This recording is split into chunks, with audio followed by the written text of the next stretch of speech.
কোরআনুল কারীমের 4 নম্বর সূরা সূরাতুন নিসা এর 31 নম্বর আয়াতে রব্বুল আলামিন বলছেন, ইন তাজতানিবু কাবাইরা মা তুনহাউনা আনহু নুকাফির আনকুম সাইয়্যাতিকুম ওয়া নুদখিলকুম মুদখালান কারীমা।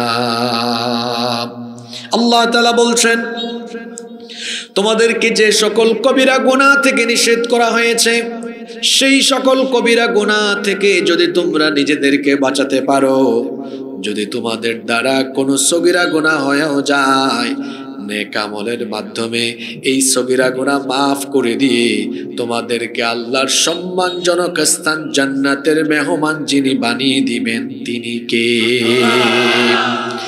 নেক আমলের মাধ্যমে সগীরা গুনাহ যে মাফ হয়, এই রকম অসংখ্য হাদিস কিন্তু আছে। তবে শর্ত হলো কবিরা গুনাহ থেকে বেঁচে থাকা। কবিরা গুনাহ থেকে যদি কোনো ব্যক্তি নিজেকে বাঁচাতে পারে, নেক আমলের মাধ্যমে তার সগীরা গুনাহ আল্লাহ মাফ করে দিবেন। যেমন নামাজ হলো নেক আমল, এবং নেক আমলের মধ্যে নামাজ হলো আফদল, উত্তম নেক আমল। আল্লাহর নবী বলেছেন, as-salawatul khamsu wal jumu'atu ila al-jumu'ati kaffaratun lima bainahunna ma lam taghshil kaba'ir।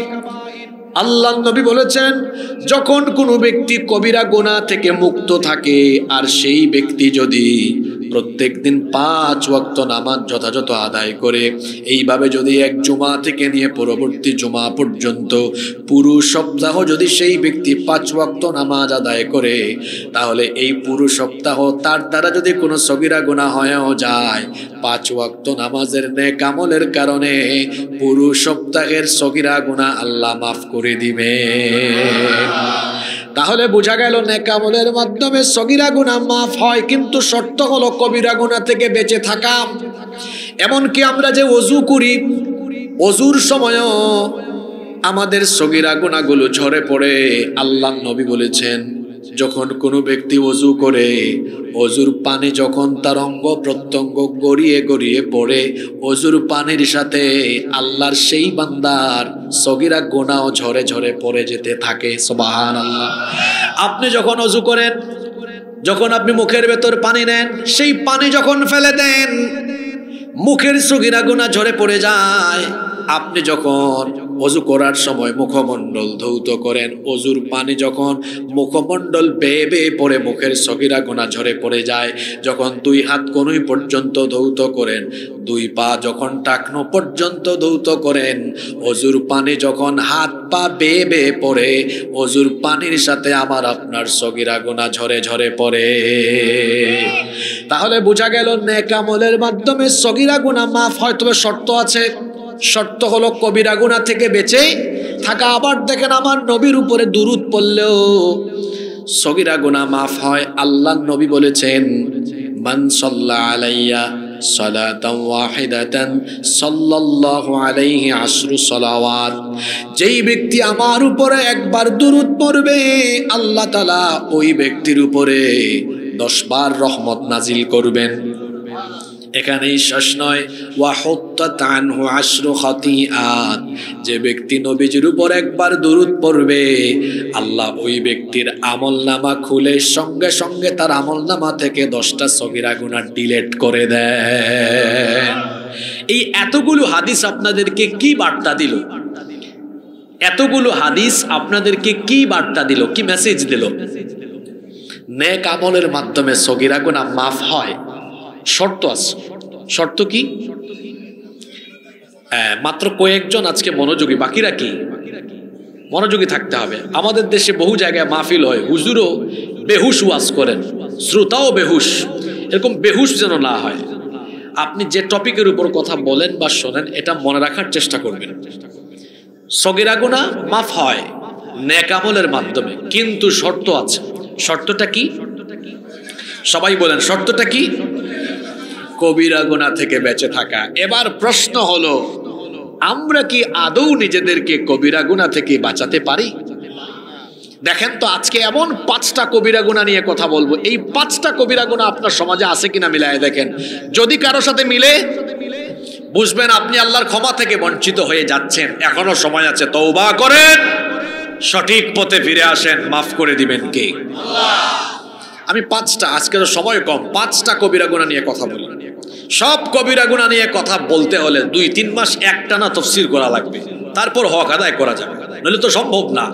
আমাদের কাছে এত সময় তো নাই, এজন্য আমরা খুব জরুরি 5টা পয়েন্ট নিয়ে কথা বলবো, দেখবেন 5টা মিলবে।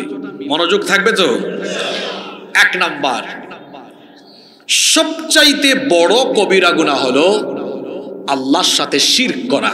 আকবারুল কাবাইরি আশ-শিরকু বিল্লাহ। সবচাইতে বড় কবিরা গুনাহ হলো আল্লাহর সাথে কি করা? আল্লাহর সাথে শিরক করা।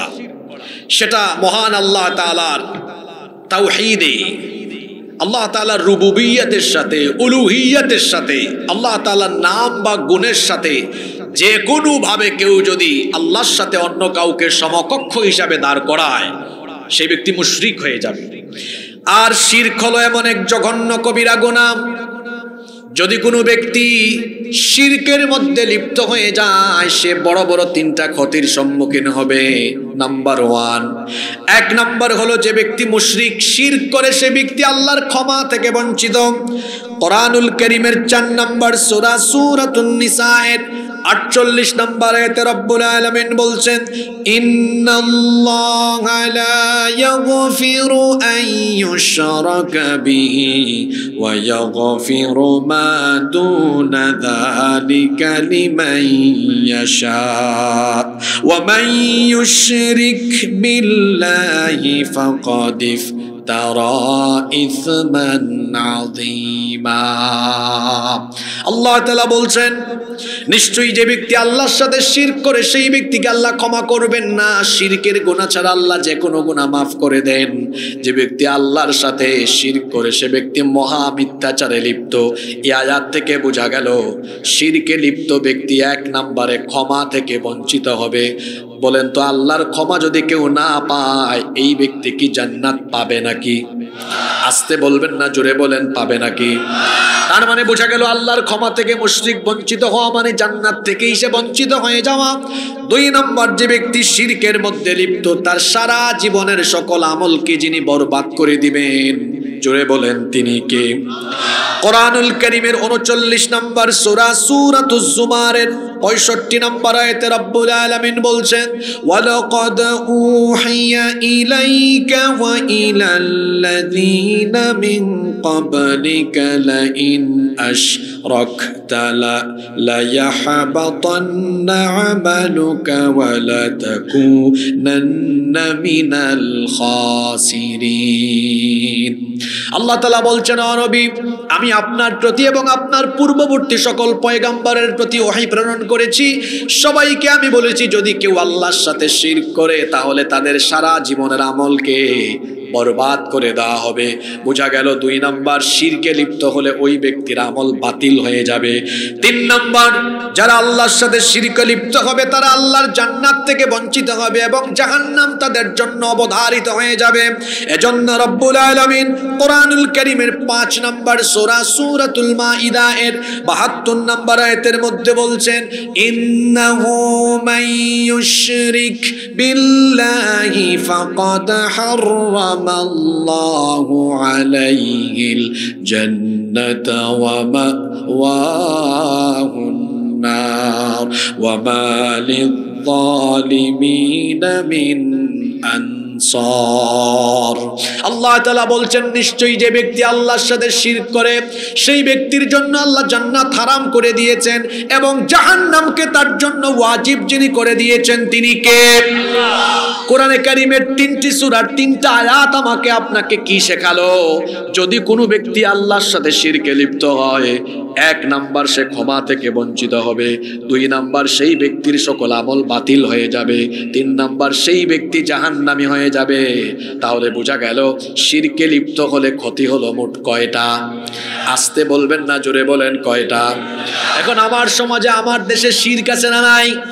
আপনি আশ্চর্য হয়ে যাবেন, এই দেশে 90% মানুষ মুসলমান, কিন্তু পার্সেন্টেজ হিসাব করলে এই দেশের 97% মানুষ হবে এরা তাওহীদের জ্ঞানও রাখে না, শিরকের জ্ঞানও রাখে না। এত অবুঝ, এত অজ্ঞ তারা তাওহীদ সম্পর্কে, শিরক সম্পর্কে, যার কারণে দেখা যায় চলনে বলনে কথনে উঠা বসা চলাফেরায় শিরক করে সে মুশরিক হয়ে যায়, জানেও না। মাজারের মধ্যে গিয়ে মাথা ঠেকানো, সাজদা দেওয়া, এটা আল্লাহর সাথে শিরক করা। কারণ একজন মুসলমান আল্লাহ ছাড়া কারো সামনে মাথা নত করতে পারে। আবার কেউ যদি হাতের মধ্যে এমন কোন আংটি, পাথরের আংটি ব্যবহার করে সে যদি মনে করে এটা আমাকে শিফা দিবে, এটা আমাকে বাচ্চা কাচ্চা দিবে, সে ব্যক্তি আল্লাহর সাথে শিরকে লিপ্ত হয়ে যাবে। জাদু টুনা পান মারা এই সকল কাজে লিপ্ত হওয়া মানে আল্লাহর সাথে শিরক করা। যেটা আল্লাহ দিতে পারেন সেটা যদি কোনো মানুষ দিতে পারে এমনটা যদি কেউ বিশ্বাস করে, সঙ্গে সঙ্গে সেই ব্যক্তি মুশরিক হয়ে যাবে। গণকের কাছে যেই ব্যক্তি যাবে সেই ব্যক্তি মুশরিক হয়ে যাবে। যদি কোনো মানুষের ভবিষ্যৎ বলতে পারে এই কথা কেউ যদি বিশ্বাস করে, সঙ্গে সঙ্গে ঈমান হারা হয়ে মুশরিক হয়ে যাবে। এজন্য শিরকের ব্যাপারে সাবধান থাকতে হবে। এই দুনিয়ার আসমান জমিন যা কিছু আছে সব কিছুর উপরে একচ্ছত্র ক্ষমতাকার, সব ক্ষমতার মালিক যিনি তিনি কে? কেউ যদি বলে সকল ক্ষমতার উৎস জনগণ, এই ব্যক্তি সঙ্গে সঙ্গে মুশরিক হয়ে যাবে। সব ক্ষমতার উৎস যিনি তিনি কে? আবার শিরক যেতে যেতে যেতে যেতে আজ কোথায় চলে গিয়েছে? ওই যে বললাম আমার আপনার পড়াশোনা নাই, পড়ালেখাই নাই, জানি না বিষয়গুলো। আল্লাহ যেটা হালাল করেছেন দুনিয়ার কারো বাপের ক্ষমতা নাই সেটাকে কেউ হালাল বানাবে। আবার আল্লাহ যেটা হালাল করেছেন কারো বাপের ক্ষমতা নাই সেটা হারাম বানাবে। আল্লাহ যেটা হালাল করেছেন কেউ সেটা হারাম বানালে, আল্লাহ যেটা হারাম করেছেন কেউ সেটা হালাল বানালে, সেটা হবে আল্লাহর সাথে শিরক। আপনার দেশের কোন জায়গায় শিরক আছে বলবো? বলতে তো আমাকে হবেই। আপনার এলাকার 17 বছরের মুন্না 15 বছরের মুন্নিকে বিয়ে করলে আপনার দেশের আইনে এটা অপরাধ, এটা বাল্য বিবাহ। যে হুজুর বিয়ে পড়াবে হুজুর সুদ্ধা জেলে। কিন্তু বলেন তো এটা আল্লাহর আইনে কি অপরাধ? কথা বলতে হবে, আল্লাহর আইনে কি অপরাধ? সেনসিটিভ ওয়াজ শুরু হয়ে গেছে। আল্লাহর আইনে এটা অপরাধ না, কিন্তু আপনার দেশের আইনে এত বড় ক্ষমতা কিভাবে পেলেন আপনি? এত বড় দুঃসাহস কিভাবে হয়েছে আপনার? আল্লাহ করেছেন হালাল, আপনি করেছেন হারাম। এবার আসেন তো ঘটনা উল্টায় দেন। 17 বছরের মুন্না 15 বছরের মুন্নিকে নিয়ে, ওই যে এখানে একটা নদী আছে না, নামটা আমার মনে পড়তেছে না, ফেনী নদী। এটার নাম কি ফেনী নদী নাকি মুহুরী নদী না? আচ্ছা, এই নদীতে বসে যদি বাদাম খায়, বুট খায়, বিকেল বেলা একটা আরেকটা খাওয়াই দেয়, এটা আপনাদের দেশের আইনে কোনো অপরাধ না, কিন্তু আল্লাহর আইনে এটা অপরাধ, এটা হারাম, এটা জিনা, এটা কবিরা গুনাহ। আশ্চর্য কথা, আল্লাহ করেছেন হালাল, আল্লাহ করেছেন হারাম, আপনার দেশের আইন করেছে হালাল। আল্লাহ করেছেন হালাল, আপনার দেশের আইন করেছে। এটা হলো রাষ্ট্রীয় পর্যায়ে মহান আল্লাহর সার্বভৌমত্বের সাথে রুবুবিয়্যতের সাথে শিরক করা। যুগের পর যুগ ধরে এই শিরক চলছে। মদ মাদক আল্লাহর আইনে হালাল না হারাম? আপনার দেশের আইনে এটা নিয়ন্ত্রিত মাত্রায় সেবন করা ঠিক আছে। এজন্য আমার দেশে আছে মাদক নিয়ন্ত্রণ অধিদপ্তর। কি শয়তানি নাম! এটার নাম হওয়া দরকার ছিল মাদক নির্মূল অধিদপ্তর। আমরা তো ঢাকায় ঘন ঘন যাওয়া আসা করি, ওই গুলশানে বনানীতে যাবেন, বেশ কিছু রেস্টুরেন্ট আছে, দেখবেন লিখাই আছে বাইরে এখানে মাদক নিয়ন্ত্রণ অধিদপ্তরের অনুমোদনকৃত বিশেষ বারের ব্যবস্থা আছে। আল্লাহ করেছেন হারাম, আপনি করলেন। আমি বোঝাতে চাচ্ছি শিরক আজকে আমার সমাজের নিম্ন পর্যায় থেকে উচ্চ পর্যায় পর্যন্ত চলে গিয়েছে। পৃথিবীর সমস্ত আম্বিয়া কেরাম পৃথিবীতে এসে সমস্ত শিরক আর পৌত্তলিকতাকে মাটির সাথে মিশিয়ে দিয়া তাওহীদকে সমুন্নত করেছেন। শিরকে লিপ্ত ব্যক্তি মুশরিক হয়ে যাবে। কেউ যদি মনে করে মানুষ ক্ষমতার উৎস, শিরক নিয়ে লম্বা আলোচনা না করলে শিরকের হক আদায় হবে না। আমি জাস্ট আপনাদেরকে ধারণা দিয়ে যাচ্ছি, শিরকে লিপ্ত ব্যক্তি, এই ব্যক্তি আল্লাহর ক্ষমা থেকে, জান্নাত থেকে বঞ্চিত হবে। কারণ সবচাইতে বড় গুনাহ হলো, সবচেয়ে বড় কবিরা গুনার নাম হলো আল্লাহর সাথে। নাম্বার 2, 2 নাম্বার কবিরা গুনাহ।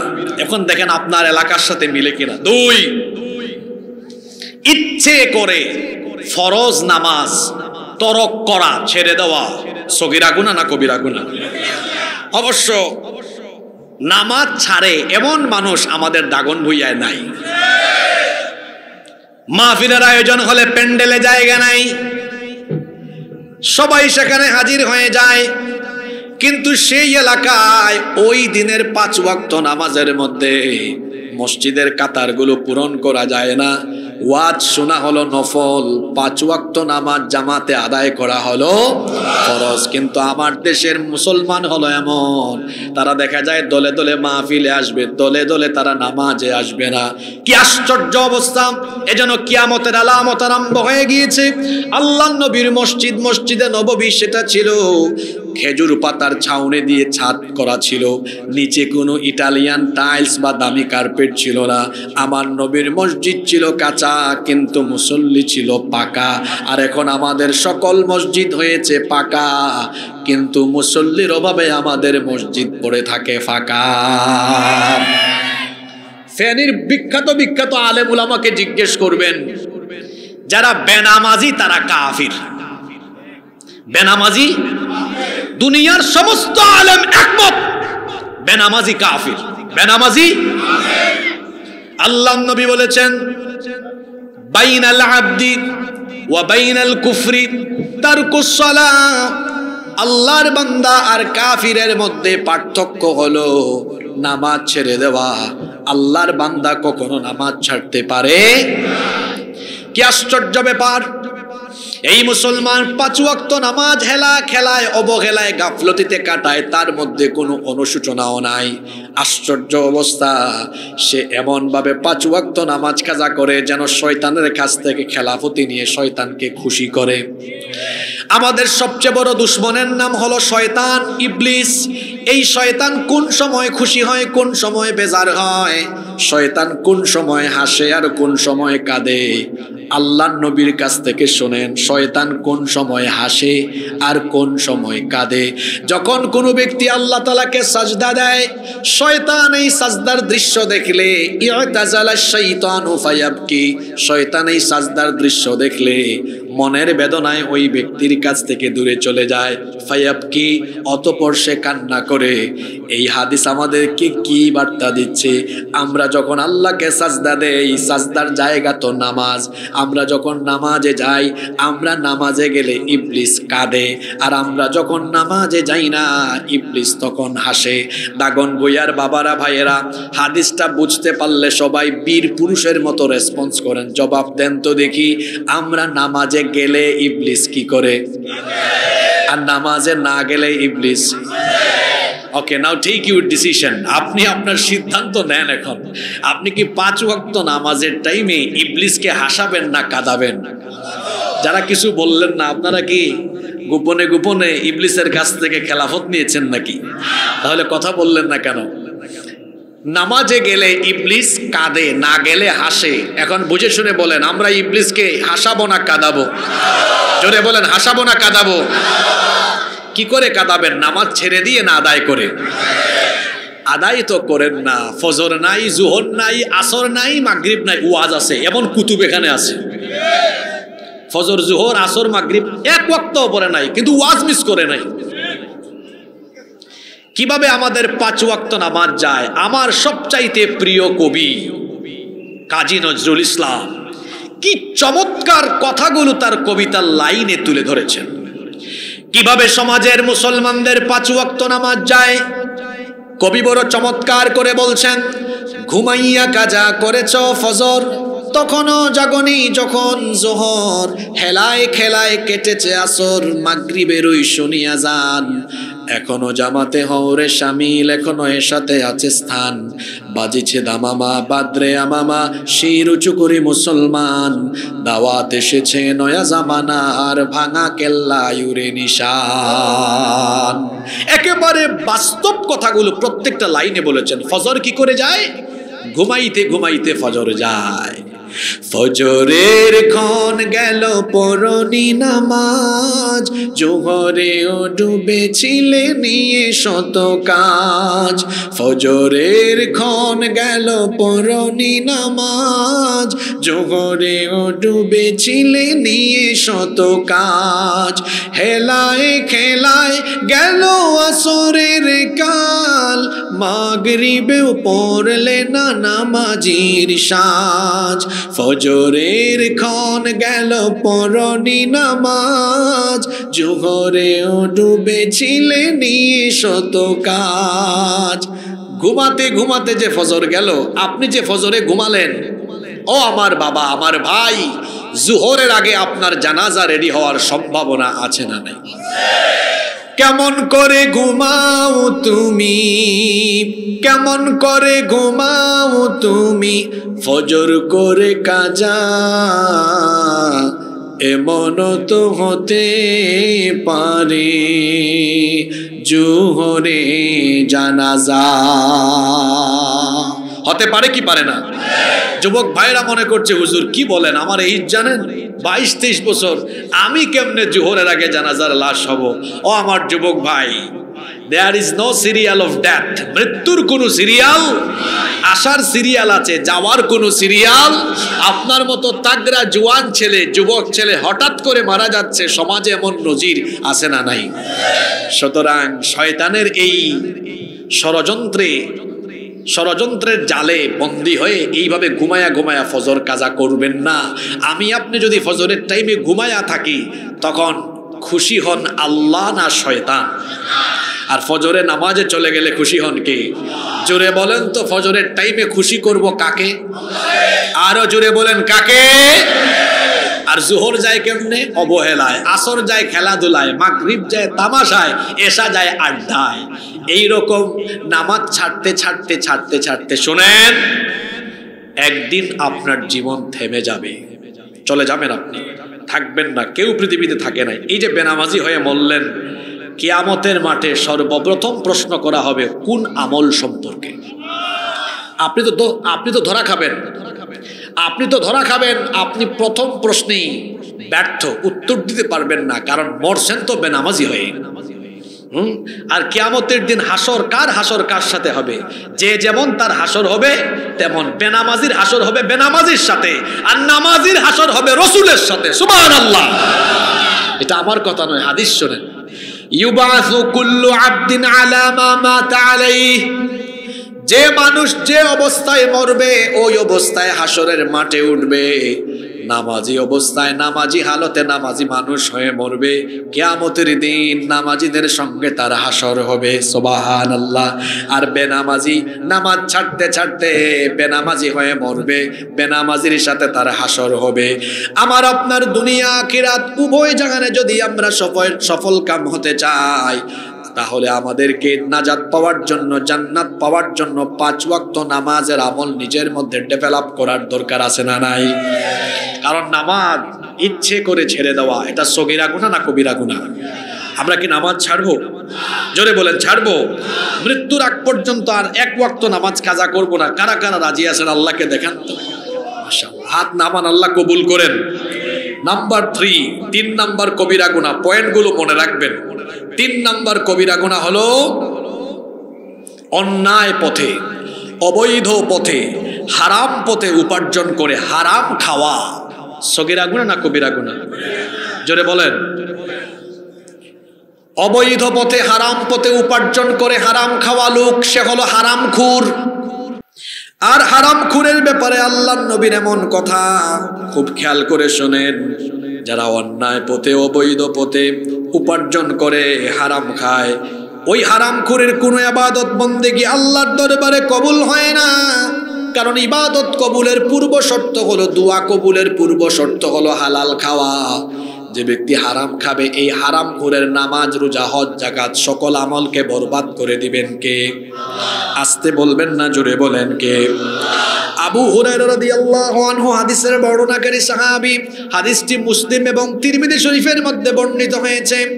আল্লাহর নবী বলেছেন আইয়ুহান নাস, হে মানব জাতি, ইন্নাল্লাহা তাইয়্যিব, নিশ্চয়ই আল্লাহ পবিত্র, লা ইয়াকবালু ইল্লা তাইয়্যিবা, পবিত্র ছাড়া কোনো জিনিস তিনি গ্রহণ করেন না। ওয়া আন্নাল্লাহা আমারাল মুমিনিনা বিমা আমারা বিহিল মুরসালিন, আল্লাহ মুমিনদেরকে সেই আদেশ দিয়েছেন যে আদেশ তিনি রাসূলদেরকেও দিয়েছেন। সুম্মা যাকারার রাজুল, এরপরে আল্লাহর নবী এমন এক ব্যক্তির ঘটনা উল্লেখ করলেন, ইউতিলুস সাফার, যেই ব্যক্তি লম্বা সফর করছে, আশআসা আগবারা, লম্বা সফর করতে করতে তার মাথার চুল উস্কো খুস্কো, তার শরীর ধুলাবালি যুক্ত হয়ে গিয়েছে। এরপরে এই ব্যক্তি সফরে থাকা অবস্থায় ইয়ামুদ্দু ইয়াদাইহি ইলাস সামা, দুই হাত আকাশের দিকে উত্তোলন করে দোয়া করা আরম্ভ করেছে, ইয়া রাব্বি ইয়া রাব্বি, হে রব আমাকে এটা দাও, এটা দাও, এটা করো, ওইটা করো।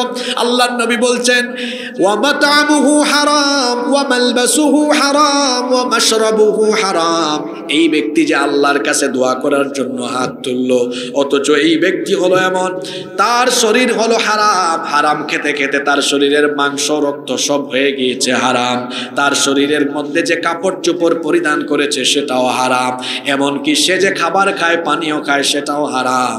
আল্লাহর রাসূল বলছেন যেই ব্যক্তির 3.5 হাত বডি হারাম, যেই ব্যক্তির কাপড় চোপড় এমনকি মাথা থেকে পা পর্যন্ত সব হারাম দ্বারা তৈরি, এমন হারাম খোরের কোনো দোয়া আল্লাহর দরবারে কবুল হয় না। হারাম খোরের দোয়া, হারাম খোরের ইবাদত আল্লাহর দরবারে কবুল হয় না। হারাম খায় এরকম মানুষ তো দাগন ভুঁইয়ায় নাই, সব আল্লাহর কুতুব এখানে। সুদ আছে না নাই? জোরে বলেন, সুদ আছে না নাই? সুদ এটা জঘন্য কবিরা গুনাহ। সুদের 70টার বেশি গুনাহ আছে, তার মধ্যে সর্বনিম্ন গুনাহ হলো নিজের মায়ের সাথে জিনা করা। এমনকি সুদ এমন জঘন্য গুনাহ, আল্লাহর রাসূল বলেছেন 1 দিরহাম সুদ খাওয়া 36 বার জিনা করার চাইতে আরো জঘন্য অপরাধ। সুদ খায়, হারাম খুরেটা খায় কি? হারাম খাইলো, আবার এই হারাম খায়া খায়া নামাজও পড়ে। এরকম নামাজি সুদখোর আছে না নাই? আমার দেশে কিছু সুদখোর আছে, দেখবেন নামাজের টাইমে একদম হুজুরের পিছনে নামাজে দাঁড়ায়, নামাজেও সামনের কাতারে, সুদ খাওয়ার বেলায়ও সামনের কাতারে। এগুলো আমি আপনাদের এলাকার কথা বলছি না, বিভিন্ন এলাকায় আছে। ঘুষ খায়, এমন ঘুষখোর আছে না নাই? হারাম পথে টাকা কামায়। ভূমিদস্যু, মানুষের জায়গা জমি দখল করে ফেলে, জোর করে, লাঠির জোর, বংশের জোর থাকলে তারপরে মানুষের জায়গা জমি গিয়ে জোর করে দখল করে, এমন ভূমিদস্যু আছে না নাই? যে ব্যক্তি 1 বিঘা জমি কারো জোর করে দখল করবে, কিয়ামতের দিন 7 তবকা জমিন তার কাঁধের মধ্যে উঠায় দিবেন কে? খবরদার, অন্যায় অবৈধ পথে 1 পয়সা হারাম খাবেন না, সারা জীবনের সব আমলকে বরবাদ করে দিবেন কে? আমার দেশে অন্যায় অবৈধ পথে টাকা পয়সা কামায় এমন চোর 2 জাতের আছে। আমার দেশে চোর হলো 2 জাত। চোর হলো 2 জাত, একটা হলো অভাবের চোর, আরেকটা স্বভাবের চোর। একটা অভাবের, আরেকটা স্বভাবের। এক লোকের বাড়ি কামারপুকুরিয়া, তার বউ বলতেছে 2-3 দিন ধরে ঘরে খাবার নাই, যাচ্ছে রাস্তা দিয়ে, রাস্তার পাশে পাইছে ফুলকপির ক্ষেত, আলুর ক্ষেত, ডানে বামে তাকায় দেখছে কেউ নাই, নেমে 2-3টা ফুলকপি আর কিছু আলু লুঙ্গির চিপার ভিতরে ঢুকায় মারছে দৌড়। এটা অভাবের চোর না স্বভাবের চোর? অভাবের চোর। ঢাকায় থাকে, বড় চাকরি করে, সরকার মাস শেষে বেতন দেয়, ঈদের সময় ভাতা দেয়, বৈশাখ মাসেও ভাতা দেয়, থাকার জন্য কোয়ার্টার বাসা দিয়েছে, গাড়িও দিয়েছে। এরপরেও তার কাছে গেলে কোনো কাজের জন্য টেবিলের নিচে দিয়ে হাত ঢুকায়া কয়, এদিকে কিছু দিয়া যান, নইলে কাজ হয় না। কয় স্পিড বানি দেন, কলমের খোঁচায় দুর্নীতি করে। সরকার থেকে বরাদ্দ হয়েছে কিছু টাকা, 1 কোটি বরাদ্দ হয়েছে, এটা একদম এই এলাকায় আসতে আসতে 5 লাখ থাকে, 95 লাখ খেয়ে ফেলে। আছে না নাই? এই যে সরকার তাকে বেতন ভাতা গাড়ি বাড়ি দেওয়ার পরেও লোকটা চুরি করে, আপনাদের কি মনে হয় সে অভাবের চোর না স্বভাবের চোর? আমার দেশে অভাবের চোর বেশি না স্বভাবের চোর বেশি? এই স্বভাবের চোর এত বেশি, এরা এত চুরি করে, সুযোগ পাইলে গোটা বাংলাদেশকে বিক্রি করে ফেলবে। 71 সালে দেশ স্বাধীন হয়ে আজ 2025, 54 বছর ধরে এই স্বভাবের চোরদের কারণে আমার দেশে এত সম্পদ থাকা সত্ত্বেও এই দেশ পরিবর্তন হয় না। এই দেশের পরিবর্তনের জন্য স্বভাবের চোর, চামার, চাঁদাবাজ, টেন্ডারবাজদেরকে বাদ দিয়ে কুরআনওয়ালা লোকদের হাতে বাংলাদেশের দায়িত্ব তুলে দিতে হবে।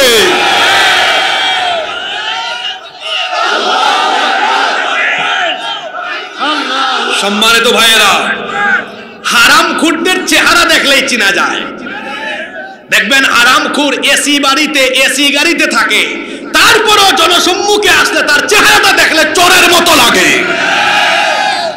দেখবেন খুব কষ্টে চলে, অল্প স্বল্প খায়, চেহারাটা দেখবেন নুরানি, দেখলেই ভালো লাগে, লাগবেই তো, কারণ এই শরীরে তো কোনো হারাম ঢুকে নাই।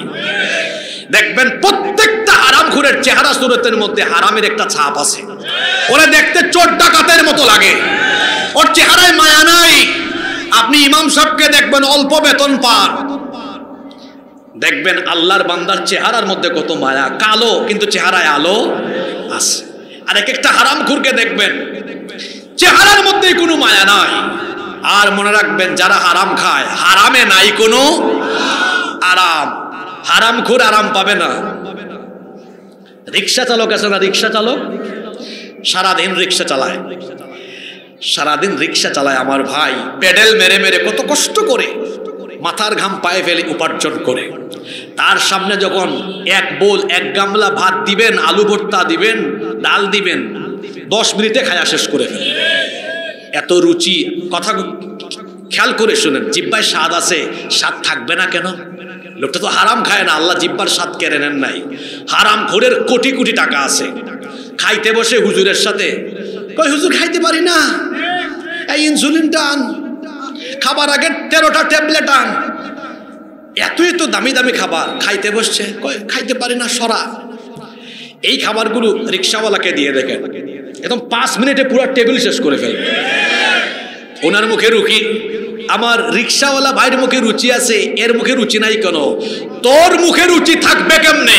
তুই তো কত মানুষের হক নষ্ট করে তুই হারাম খেয়েছিস, বহু মানুষের স্বাদ তুই কেড়ে নিয়েছিস। এই জন্য তোর মতো হারামখোরের জিহ্বার স্বাদ আল্লাহ কেড়ে নিয়েছেন।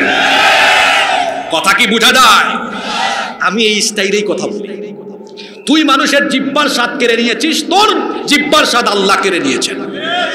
কি বলেন, এরকম আছে না নাই? হারামে আরাম পাবেন না। হারাম পয়সা উপার্জন করলে জীবনে আরাম পাবেন না। নিজের চোখের সামনে আপনারা দেখেছেন, যারা জনগণের সম্পদ চুরি করে হারাম সম্পদের পাহাড় গড়েছে, উপভোগ করতে পারে নাই, সব ফেলে রেখে জুলাই আগস্টে চোরের মতো দেশ ছেড়ে পালিয়ে গিয়েছে।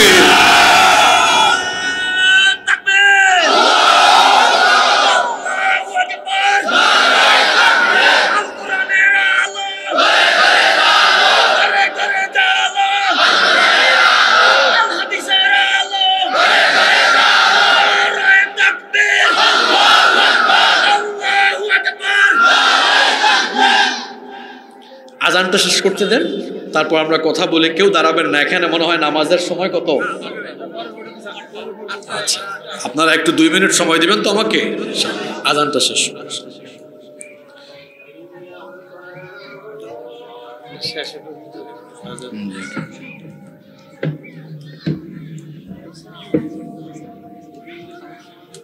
জি ঠিক আছে, ইনশাআল্লাহ। না না না, কিছু দরকার নেই।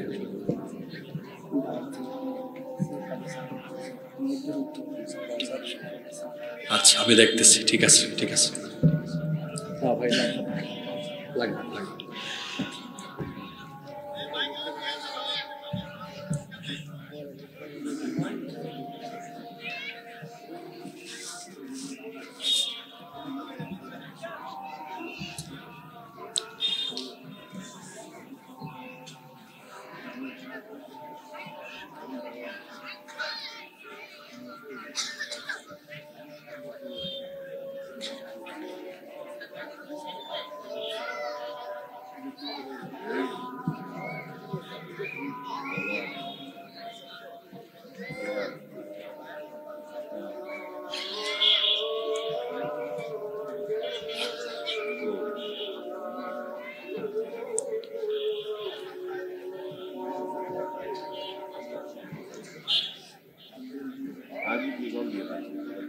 সম্মানিত উপস্থিতি, আমাদের এখানে নামাজ একটু দেরিতে অনুষ্ঠিত হবে ইনশাআল্লাহ। আসলে মাহফিলের ডেট তো তারা কিছুদিন আগে নিয়েছেন, এই জন্য বাদ মাগরিব কথা বলে আসলে আমরা নিজেও আরাম পাই না। একটু সময় পাইলে কথাবার্তা গুছায়া বলা যায় ইনশাআল্লাহ। সম্মানিত উপস্থিতি, তো বলছিলাম হারাম যারা খায়, হারাম ঘুরের কোনো ইবাদত আল্লাহর দরবারে কবুল। একবারে হারাম ঘুর হজের টাইমে গিয়েছে, হজে জিদ্দা বিমানবন্দরে নেমে তালবিয়া শুরু করেছে, লব্বাইক আল্লাহুম্মা লব্বাইক লব্বাইক লা শারীকা লাক লব্বাইক ইন্নাল হামদা ওয়ান নি'মাতা লাক ওয়াল মুলক লা শারীকা লাক লব্বাইক আল্লাহুম্মা লব্বাইক। বলে কি চিন্তা করছেন? লব্বাইক আল্লাহুম্মা লব্বাইক, আল্লাহ আমি হাজির, আল্লাহ আমি উপস্থিত। আল্লাহ বলেন কি রে বাটপার, তুই যে আসলি, তোর গায়ে যে ইহরামের কাপড় ওটা তো হারাম টাকায় কেনা, তোর ভিসা টিকেট হারাম টাকায় করা, তারপরে তুই এখানে 30-40 দিন থাকবি মক্কা মদিনায়, হোটেল বুক করলে ওইটাও হারাম টাকায়। এমনকি যে শরীরটা নিয়ে আসলি, ওই শরীরের গোশত মাংস হাড্ডি রক্ত সব হারাম, যার শরীরের পুরাটাই হারাম, হারাম খায়া খায়া হারাম বডি বানিয়েছে। তোর মতো হারাম খুরের উপস্থিতি আমি আল্লাহ গ্রহণ করলাম না। কি বোঝা গেল? হারাম খেলে তার কোনো ইবাদত বন্দেগী আল্লাহর দরবারে কবুল। কারণ হারাম খাওয়া সগীরা গুনাহ না কবিরা গুনাহ সমান, তাহলে খাইয়েন না, যেটা পাইলেন সেটা খাইলেন, যা পান তা খান, এরকম নীতি ছাড়তে হবে। মোমেন তো খাওয়ার আগে চিন্তা করবে এটা আমার জন্য হালাল না হারাম। যা পাইলেন তা খাইয়েন না। আর হারাম খুরদের একটা স্বভাব আছে, আল্লাহর নবী হাদিসে বলেছেন, হারাম খুরদের স্বভাব হলো এদের পেট কখনো ভরে না। আল্লাহর নবী খুব সুন্দর উপমা দিয়েছেন যে এরা খাবার খায় লা ইয়াশবা, কিন্তু পরিতৃপ্ত হয় না। ওই যে এদের অবস্থা হলো এমন, হারাম খাইতে খাইতে প্রাচুর্যের প্রতিযোগিতায় থাকতে থাকতে আল্লাহকুমুত তাকাসুর হাত্তা যুরতুমুল মাকাবির, এরা কবর পর্যন্ত চলে যায়, তার পেট ভরে না। হারাম খায়, কোন মতে একটা বাড়ি করেছে এই এলাকায়, তারপরেও তার চাহিদা শেষ না। কই যদি দাগন ভইয়া উপজেলা প্রপারে করতে পারি, করছে। হারাম আরো খায়, খায়া ফেনী শহরে বানায়, তারপরে চট্টগ্রামে আরেকটা বানায়, তারপরে ঢাকায় আরেকটা বানায়, পেট ভরে না। কয় এখন যদি কানাডার বেগম পাড়ায় করতে পারি, কারণ আমি যে হারে হারাম খাই সন্দেহ আছে কোন সময় পাবলিক আমার দেশ থেকে বের করে দেয়। বানায় বিদেশে, দেশের বাইরে করার পরও এই হারামখোর ক্ষান্ত হয় না, আরো হারাম খায়। রসুল বলেছেন সে ক্ষান্ত হবে না, তারে কেউ থামাতে পারবে না, একদিন তার পেট ভরবে। কবরের 3.5 হাত মাটি ছাড়া এই হারামখোরের পেট দুনিয়ার সম্পদ দিয়ে ভরানো যাবে না। এরকম হারামখোর আমাদের সমাজে আছে না নাই? হারাম খাইয়েন না ভাই, গোটাটা শরীর হারাম হয়ে যাবে। আপনার এমন এমন রোগ হবে, হারাম পন্থায় উপার্জিত সব পয়সা মাউন্ট এলিজাবেথে খরচ করে আসা লাগবে, আপনি শান্তি পাবেন না। মুখের স্বাদ আল্লাহ কেড়ে নেবেন, অশান্তি দিয়ে আল্লাহ জীবন ভরে দিবেন। সুতরাং হারাম থেকে বেঁচে থাকতে হবে। হারাম থেকে বেঁচে থাকতে হবে এই কারণে, কারণ ইবাদত কবুলের সবচাইতে বড় শর্ত হলো হালাল খাওয়া। তাহলে হারাম খাওয়া এটা সগীরা গুনাহ না কবিরা গুনাহ? কয়টা বললাম? 1 নাম্বার আল্লাহর সাথে শিরক করা, 2 নাম্বার ইচ্ছে করে ফরজ নামাজ ছেড়ে দেওয়া, 3 নাম্বার হারাম খাওয়া, 4 নাম্বার বড় গুরুত্বপূর্ণ পয়েন্ট শুরু হচ্ছে, 4 নাম্বার অন্যায়ভাবে মানুষের হক নষ্ট করা। এটা সগীরা গুনাহ না কবিরা গুনাহ? আপনি বাবা মা, অনেক পিতামাতাও জালিম, সন্তানের হক নষ্ট করে। দেখবেন 2-3টা ছেলে আছে, একটা বেশি ইনকাম করে তারে বেশি দেখতে পারে, যে পারে না তারে কম দেখতে পারে, আছে না নাই? এটা জুলুম, আপনি ইনসাফ করেন নাই। বাবা মা হিসাবে সন্তানের উপর বৈষম্য করা আপনার উচিত নয়। ছেলেকে বেশি দেখতে পারে, মেয়েকে দেখতে পারে কম, আবার সম্পদ থাকলে ছেলেকে দেয় মেয়েকে দেয় না, বঞ্চিত করে। এরা জালেম হয়ে কিয়ামতের দিন আল্লাহর সামনে দাঁড়াবে। আবার স্বামী স্ত্রীর উপর জুলুম করে, স্ত্রীর হক নষ্ট করে, স্ত্রী স্বামীর হক নষ্ট করে। বড় ভাই বল খাটায়া ছোট ভাই বোনদের জায়গা জমি মেরে খেয়ে ফেলে, এমন মানুষ আছে না নাই? প্রতিবেশীর হক নষ্ট করে, জনগণের খেদমতের দায়িত্ব পেয়ে জনগণের হক নষ্ট করে। আপনি আপনার জীবনের যে কোনো স্তরে যে কোনো পর্যায়ে যদি মানুষের হক নষ্ট করেন, খবর আছে। কারণ হক হলো দুই প্রকার, হাক্কুল্লাহ আল্লাহর হক, হাক্কুল ইবাদ বান্দার হক। আল্লাহর হক হলো নামাজ, রোজা, হজ, যাকাত বা আল্লাহর সাথে যা সংশ্লিষ্ট, সেটা কার হক? আপনি যদি আল্লাহর হক নষ্ট করেন, আল্লাহর কাছে তওবা করে মাফ চান, আল্লাহ তো চাইলে আপনাকে মাফ করে দিতে পারেন, এটা আল্লাহর ইচ্ছা। কিন্তু বান্দার হক নষ্ট করে আপনি যদি আল্লাহর কাছে ক্ষমা চান, আল্লাহর ক্ষমা করার ইখতিয়ার নাই। আল্লাহ আপনাকে ক্ষমা করবেন না ততক্ষণ, যে ব্যক্তির হক নষ্ট করেছেন তাকে তার হক ফিরিয়ে দিবেন না যতক্ষণ, অথবা তার কাছ থেকে মাফ চাইবেন না যতক্ষণ, আল্লাহ আপনাকে মাফ করবেন না।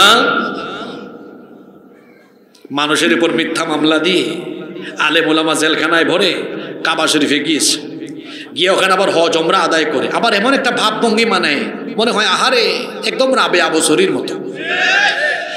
কাবা শরীফের ইমামের কাছে গিয়ে কিংবা কাবা ঘরের চৌকাটে দরজায় লটকায়াও তওবা করলে মানুষের উপর জুলুমকারী, মানুষের হক নষ্টকারী ব্যক্তির তওবা আল্লাহ কবুল করবেন না। হক নষ্ট করে মানুষের উপর জুলুম করে আবার বলে আমি কি কোনো অপরাধ করেছি? মাঝে মাঝে চিন্তা করে আমি একটু উস্কায় দেই, দেশে ভেজাল লাগাই দিই, কিন্তু তার কপাল এত খারাপ, সে উস্কাতে যাইয়া দেখা যায় মানুষের বা দেশের কপাল পুড়ে না, তার নিজের কপাল পুড়ে। সে এখনো বুঝতে পারে নাই তার প্রতি মানুষের ঘৃণা, মানুষের ক্ষোভ কতটা বেশি। সম্মানিত ভাইয়েরা, মানুষের হক যারা নষ্ট করে এরা জঘন্যতম পাপী। মানুষের হক নষ্ট করবেন না। আজকের পুরা ওয়াজ মনে রাখতে পারলে পারেন, না পারলে নাই, কিন্তু এই হাদিসটা নিয়ে বাড়ি যাবেন। হাদিসটা কি বলবো? আল্লাহ রসুল সাহাবীদেরকে জিজ্ঞেস করলেন, আতাদরুনা মানিল মুফলিস, তোমরা কি জানো আমাদের উম্মতের সবচাইতে অসহায় ব্যক্তিটি কে? সাহাবীরা বললেন, ইন্নাল মুফলিসা ফিনা মাল্লা দিরহাম লাহু ওয়ালা মাতা, আমাদের মধ্যে যার টাকা পয়সা বাড়িঘর নাই সে হলো সবচাইতে অসহায়। নবীজি বললেন, না, তোমাদের উত্তর সঠিক হয়নি। সাহাবীরা বললেন, তাহলে আমাদের উম্মতের সবচাইতে অসহায় ব্যক্তিটি কে? নবীজি তখন বললেন, ইন্নাল মুফলিসা ফি উম্মতি ইয়াতি ইয়াউমাল কিয়ামাতি বিসালাতিন ওয়া সিয়ামিন ওয়া যাকাতিন। আল্লাহর নবী বলছেন, আমার উম্মতের সবচেয়ে অসহায় ব্যক্তি হচ্ছে সে, কিয়ামতের দিন যেই ব্যক্তি নামাজ, রোজা, হজ, যাকাত বা নেক আমল নিয়ে হাজির হবে কিয়ামতের মাঠে। আচ্ছা, আপনারা বলেন তো, নামাজ, রোজা, হজ, যাকাত, নেক আমল নিয়ে হাজির হয়ে কেউ কি অসহায় হয় না জান্নাতি হয়? কিন্তু রাসূল বলছেন, কিছু লোক নেক আমল নিয়ে উঠেও জাহান্নামী হবে, অসহায় হয়ে যাবে, আমল শূন্য হবে। সাহাবীরা বললেন, ইয়া রাসূলুল্লাহ, আমরা বলি সাল্লাল্লাহু আলাইহি ওয়াসাল্লাম, এটা কিভাবে সম্ভব? নবীজি বললেন, এটা হলো এই রকম, কিয়ামতের দিন কোনো এক ব্যক্তি তার হাতে আমলনামা সে যখন দেখবে, আমলনামায় দেখা যাবে নেকামল আর নেকামল। এই যে আজকে আপনারা মাহফিলে আসতেন, এটা নেকামল না? সওয়াব লেখা আছে, একটু পরে নামাজ আদায় করবেন, নেকামল, সব নেকামল লেখা। এক ব্যক্তি দেখবে তার পুরা আমলনামায় নেকামল দিয়ে ভরা, সে মনে করবে আমি তো জান্নাতি, আমার জান্নাতের কে ঠেকায়? সে খুশি হয়ে যাবে। আল্লাহ বলবেন, দাঁড়া, তোর হিসাব আছে আজকে, তোর বিচার আছে। কারণ তুই দুনিয়াতে তোর বংশ গৌরব, তোর ক্ষমতা, তোর পাওয়ারের কারণে তোর উপর কেউ বিচার করতে পারে নাই, বরং তুই বিচারের নামে মানুষের উপর অবিচার করেছিস। কিন্তু আজকে বিচার করবেন কে? আল্লাহ বলবেন, দাঁড়া, তোর সাথে বহু মানুষের হিসাব নিকাশ বাকি আছে। আল্লাহ তাআলা এবার বলবেন, এই ব্যক্তি যত মানুষের হক নষ্ট করেছে তাদেরকে ডেকে আনো।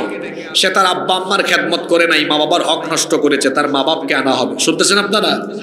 স্ত্রীর হক নষ্ট করেছে, ভাই বোনের হক নষ্ট করেছে, প্রতিবেশীর হক নষ্ট করেছে, পাশের বাড়ির আরেকজনের নামে মিথ্যা মামলা দিয়েছে, মিথ্যা জেল খাটাইছে, মিথ্যা ফাঁসি দিয়েছে, যত মানুষের হক নষ্ট করেছে সবাইকে লাইনে দাঁড় করানো হবে। আল্লাহ বলবেন, শোনো, দুনিয়ায় তোমরা বিচার পাও নাই, বিচার পাবা কেমনে বলো? সে যা বলেছে তাই হয়েছে, কিন্তু আজ আমি বিচার করব। বলো এই যে লোকটা তোমাদের হক নষ্ট করলো, তোমাদের ক্ষতি করলো, তোমরা এখন ক্ষতিপূরণ হিসাবে কি চাও? আপনারা বলেন তো, কিয়ামতের দিন ক্ষতিপূরণ হিসাবে টাকা পয়সা দরকার হবে না নেকি দরকার হবে? এরা বলবে আল্লাহ আজকে তো নেকি দরকার, ক্ষতিপূরণ হিসাবে নেকি দেন। আল্লাহ বলবেন এই তুমি যে এদের হক নষ্ট করেছো, দেখি তোমার আমলনামা বের করো, এদেরকে নেকি দাও। এবার তার আমলনামা থেকে নেকি ট্রান্সফার করতে করতে করতে করতে তার আমলনামা এরকম সাদা খালি হয়ে যাবে, খালি ফাঁকা। পাওনাদারের লাইন এখনো, শুনতেছেন না আপনারা? পাওনাদারের লাইন এখনো বাকি, আমলনামা নাই, খালি। আল্লাহ রসুল বলছেন নামাজ, রোজা, হজ, যাকাত, দান, সদকা, এত এত নেক আমল করে মানুষের হক নষ্ট করার কারণে কিয়ামতের দিন নিজের আমল মানুষকে দিয়ে দিয়ে নিজে আমল শূন্য হয়ে জাহান্নামে যাবে যেই ব্যক্তি, এই উম্মতের সবচাইতে অসহায় হলো সেই ব্যক্তি। এইরকম মানুষ প্যান্ডেলের ভিতরেও থাকতে পারে, যারা মানুষের হক নষ্ট করার কারণে তার আমল মানুষকে দিবে আর সে কিয়ামতের দিন অসহায় হয়ে জাহান্নামে যাবে।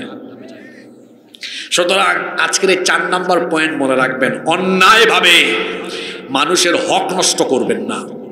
অন্যায়ভাবে মানুষের হক নষ্ট করার বিচার বড় কঠিন। হাক্কুল ইবাদ, বান্দার হক যারা নষ্ট করবে কিয়ামতের দিন এরা জাহান্নামী হবে। আল্লাহ আমাদেরকে হেফাজত করেন। 5 এবং সর্বশেষ পয়েন্ট, পিতা মাতার অবাধ্য হওয়া সগীরা গুনাহ না কবিরা গুনাহ? আল্লাহর নবী বলছেন আলা উহাদ্দিসুকুম বিআকবারিল কাবাইর, আমি কি তোমাদেরকে বড় বড় কবিরা গুনাহ সম্পর্কে সতর্ক করব না? সাহাবীরা বললেন বালা ইয়া রাসূলুল্লাহ, আমরা বলি সাল্লাল্লাহু আলাইহি ওয়াসাল্লাম অবশ্যই বড় বড় জঘন্য কবিরা গুনাহ সম্পর্কে আমাদেরকে সচেতন করেন। আল্লাহর রাসূল বললেন সবচাইতে বড় কবিরা গুনাহ হলো আল ইশরাকু বিল্লাহ, আল্লাহর সাথে শিরক করা। এরপরে সবচাইতে বড় কবিরা গুনাহ হলো উকুকুল ওয়ালিদাইন, পিতা মাতার অবাধ্য হওয়া।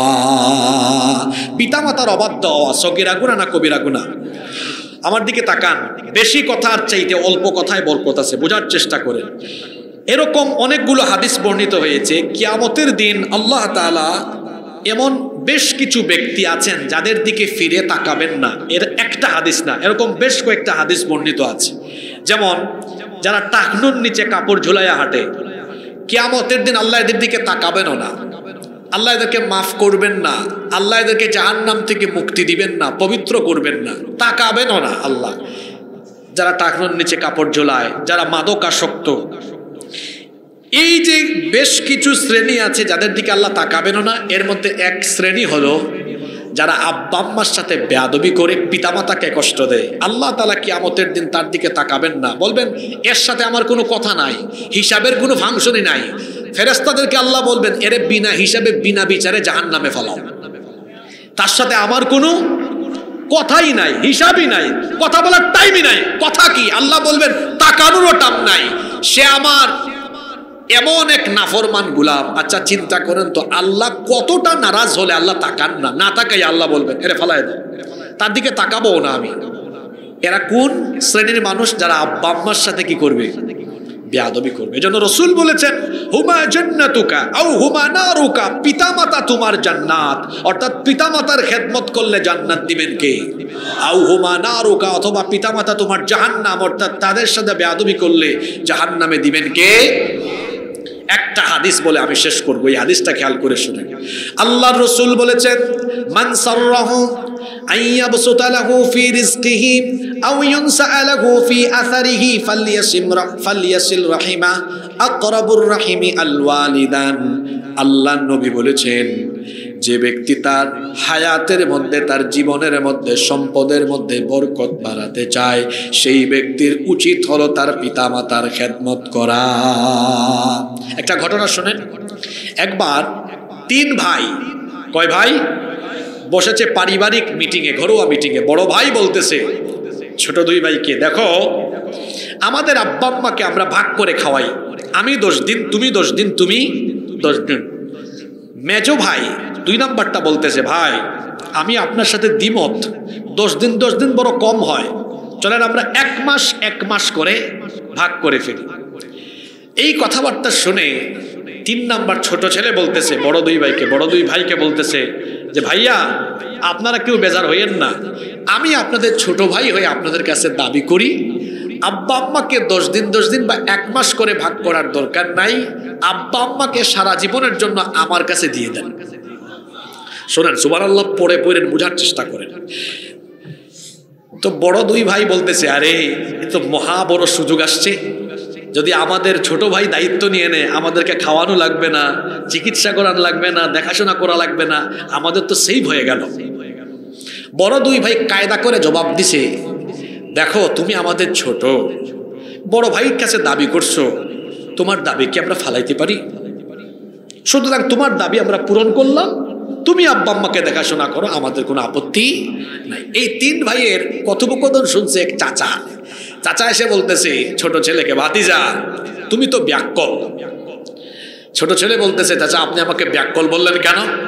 তো ব্যাককল বলবো না, তোমার 2 ভাই দায়িত্ব নিতে চেয়েছে, ভাগ করে নিতা তাইলে সবারই খরচ হইতো।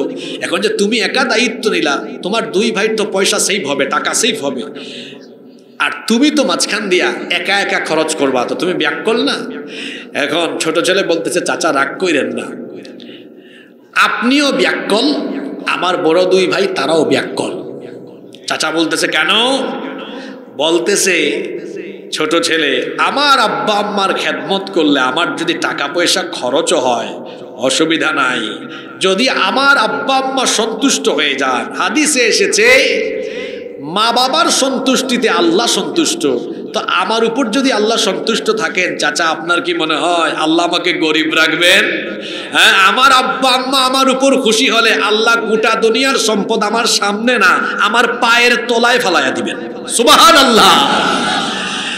যারা পৃথিবীতে সম্মান চান, রিজিক চান, টাকা চান, পয়সা চান, আব্বা আম্মার খেদমত করেন, আব্বা আম্মাকে ভাগাভাগি করবেন না। পিতামাতাকে যারা চিনতে পারে না, এদের মতো নাফরমানার নাই, এরা জীবনে উন্নতি কোন দিকে বুঝতে পারে না। আপনার জন্য সবচেয়ে বড় পীর আপনার আব্বা আম্মা, কারণ আব্বা আম্মা দোয়া করলে ওই দোয়া ডিরেক্ট আল্লাহ কবুল করেন। সুবহানাল্লাহ। সেই পিতামাতার খেদমত করেন, পিতামাতাকে খুশি করেন, কারণ পিতামাতাকে যারা অখুশি করে, পিতামাতাকে যারা নারাজ করে, বিনা হিসাবে তারা জাহান্নামে। হিসাবই নাই, কিসের হিসাব? আল্লাহ বলবেন তার দিকে তাকানোর সময়ও নাই, এরা জাহান্নামে ফেলায় দাও। এত গেল আখিরাতে, মরার পরে এটা বাকি। কিন্তু পিতামাতার সাথে বেয়াদবির শাস্তি দুনিয়ায় নগদ। দুনিয়ায় কি? আপনি ভিক্ষুকের মতো ভিক্ষা করে করে খাওয়া লাগবে, আপনার সম্পদে বরকত হবে না, আপনি পাগল হবেন, আপনার বউ বাচ্চা বিপদে চলে যাবে।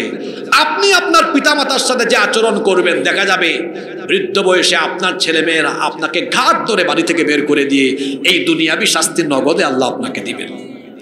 এজন্য যদি আপনি দুনিয়ায় সুখ শান্তি চান, আখিরাতে জান্নাত চান, আব্বা আম্মার খেদমত করেন, কারণ পিতামাতার পায়ের তলায় জান্নাত রেখে দিয়েছেন কে?